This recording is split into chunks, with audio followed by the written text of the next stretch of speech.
Bom, Maria Lúcia Fatorelli, nós estamos avançando no curso e agora chegamos num ponto de bastante sofisticação do sistema, né?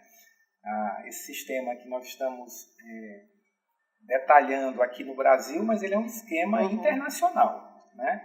A crise do capitalismo de 2008 foi uma crise bastante profunda e que é uma crise que as crises do capitalismo estão se tornando cada vez mais frequentes e mais profundas. E o capitalismo ele tem que se reinventar, né? E o sistema da dívida é fruto dessa sofisticação, dessa reinvenção.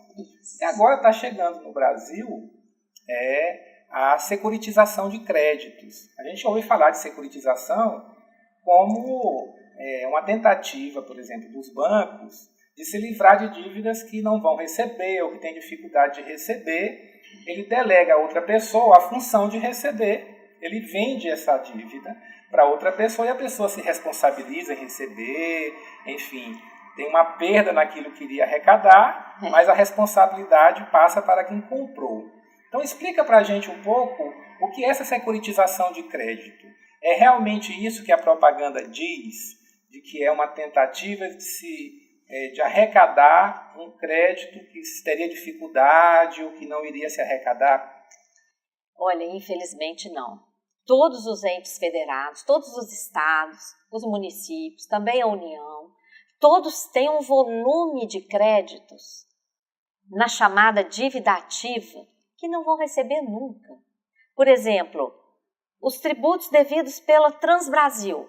Nós já vimos as carcaças dos aviões se apodrecerem. Aquilo ali não vai ser arrecadado nunca. Então a propaganda é irresistível. Imagina você ter uma coisa podre e alguém ainda querer pagar alguma coisa por ela. No caso da securitização de crédito que está entrando aqui no Brasil, não é nada disso.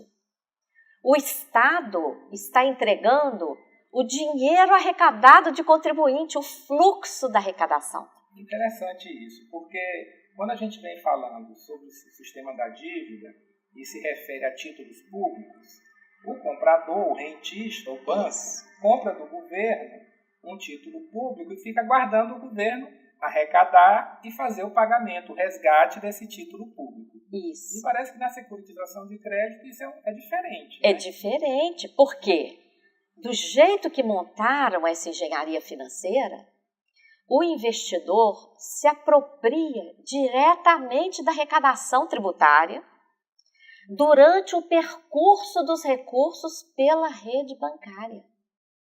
Eu nunca vi nada tão grave como isso, porque o Estado, por meio de um contrato de alienação fiduciária, ele entrega a propriedade do fluxo da arrecadação diretamente para o investidor. Então ele o investidor que vai atrás do devedor. Não. É o próprio Estado que faz a arrecadação pelos bancos. Isso. Por exemplo, de tributos. Tributos que o Estado tem para arrecadar no futuro. Ele vai vender essa arrecadação para um comprador e esse comprador já vai se apropriar desses recursos antes que o Estado o receba, é assim. Olha só, uma empresa é que vende papéis. Uma empresa, para operar esse esquema, está sendo criada uma empresa estatal. Então, a empresa estatal é que vende os papéis, no caso do Brasil, debêntures.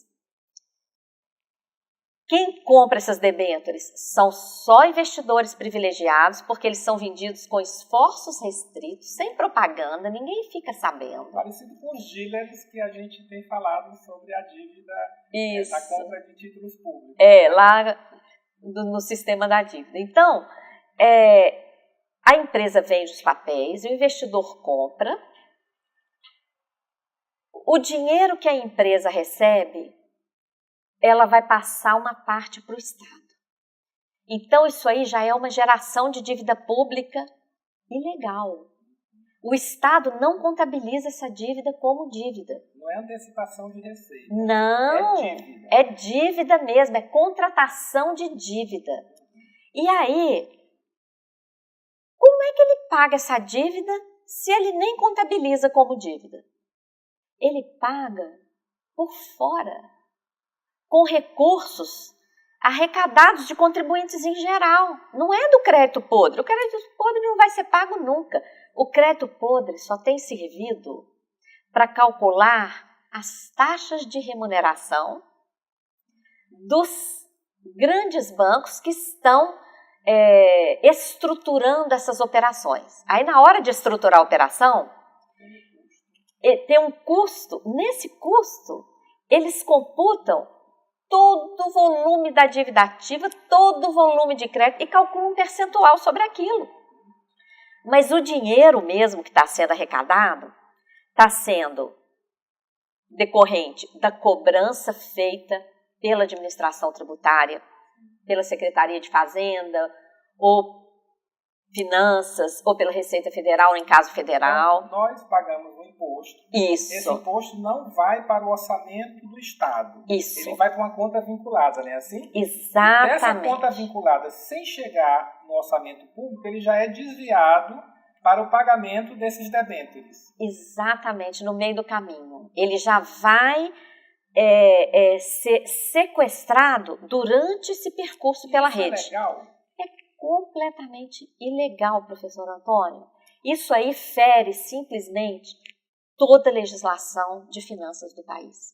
Toda a nossa legislação de finanças é estruturada com base no orçamento único. Todas as receitas tributárias, financeiras, patrimoniais, comerciais, de todo tipo, tem que chegar ao orçamento público. E do orçamento público só podem sair com base na lei orçamentária, votada pelo legislativo de cada ente federado. Esse esquema, à medida em que ele sequestra recursos durante o percurso pela rede bancária, ele está significando um pagamento por fora do orçamento. Esse recurso, ele institucionaliza um caixa 2. E ainda bula a lei de responsabilidade fiscal, também. Que é uma dívida, não é, que não vai ter impacto nenhum sobre o orçamento. Exatamente. Porque o pagamento não chega ao orçamento, ele sai antes das contas vinculadas. Mas a gente está falando assim, isso já está chegando no Brasil, mas a gente já teve experiências no Brasil. Sim. Deste processo de securitização de créditos, porque eu sei que teve uma CPI em Belo Horizonte da PBH Ativos, né, que você teve uma participação ativa lá na elaboração do relatório. Isso. Como é que está se dando essa implementação, né, de mais esse esquema do sistema da dívida aqui no Brasil? Olha, esse esquema, a nosso ver, é o mais grave de todos. Porque, como você falou muito bem, o investidor não vai nem ficar esperando o Estado destinar o recurso. O Estado arrecadou, aquele recurso não vai nem entrar no orçamento, antes já vai para o investidor. Então, eu nunca vi nada tão grave. Esse esquema é totalmente ilegal, não tem nem lei federal que autorize essa cessão de créditos. O projeto que está em tramitação no Congresso Nacional é totalmente cifrado. Quem lê não entende o que está escrito lá. Ele fala em cessão onerosa. O que está por trás do onerosa? Um cheque em branco.